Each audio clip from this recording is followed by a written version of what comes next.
અહીંયા એક કાકાની મુલાકાતે આવેલા છે અને એ કાકાને ઘણી બધી તકલીફ હતી, તો આપણે એમનો પરિચય લઈશું અને એમને શું તકલીફ હતી, શું રાહત થઈ એ આપણે એમની પાસેથી જાણીશું. પતિ પત્ની બંનેની મુલાકાત લઈ રહ્યા છીએ. કાકા, તમારું નામ જણાવો. સંજયભાઈ ફકીરભાઈ ચૌહાણ. બેન, તમારું નામ બતાવો. મારું નામ શોભાબેન ચૌહાણ. આપ જોઈ શકો છો, આ એમના ઘરની સ્થિતિ પણ તમે જોઈ શકો છો. કેટલા કરોડપતિ છે અને કેટલા પૈસા વાળા છે એ તમને જોવા મળશે.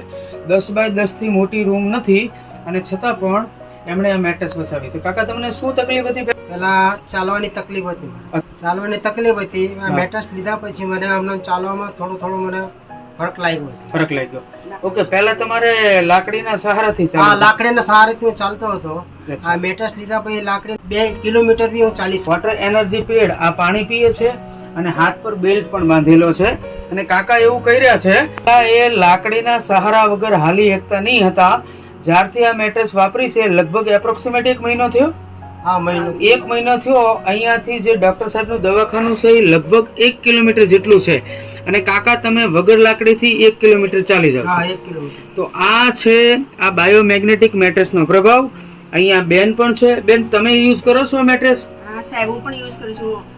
રાતના શું ને મારી કમર પડી ગઈ છે. મારી કમર તો એના પર શું તો મારી કમરને બહુ રાહત મળે છે. કમરનો દુખાવો મારો બહુ ઓછો થઈ જાય છે. તો બેનને પણ કમરના દુખાવામાં જબરદસ્ત રાહત થાય છે. તમારે પિલ્લો અને ઓશિકુ બંને યુઝ કરવાનું છે. દિવસે કન્ટિન્યુઅસ આ જ પાણી પીવાનું છે અને આ બેલ્ટ જે છે એને કન્ટિન્યુઅસ તમારે પહેરી રાખવાનો છે. તમને પથરીનો કઈ પ્રોબ્લેમ છે? પથરીનો છે. ડોક્ટર સાહેબે એવું કીધેલું છે કે તમને પથરીનું ઓપરેશન આવી શકે એમ છે, પણ અમે એવા ઘણા બધા રિપોર્ટ લીધા છે. 12-15 mm સુધીની પથરી ઓગળી ગઈ છે. તો તમારે શું કરવાનું છે, આ પાણી જે છે એ વધુમાં વધુ પીવાનું છે, જેનાથી તમને પથરીમાં પણ ઘણો મોટો ફાયદો થશે. જોઈ શકો છો આ લોકોની પરિસ્થિતિ કેવી છે અને છતાં પણ એમણે મેટ્રેસ વસાવી છે.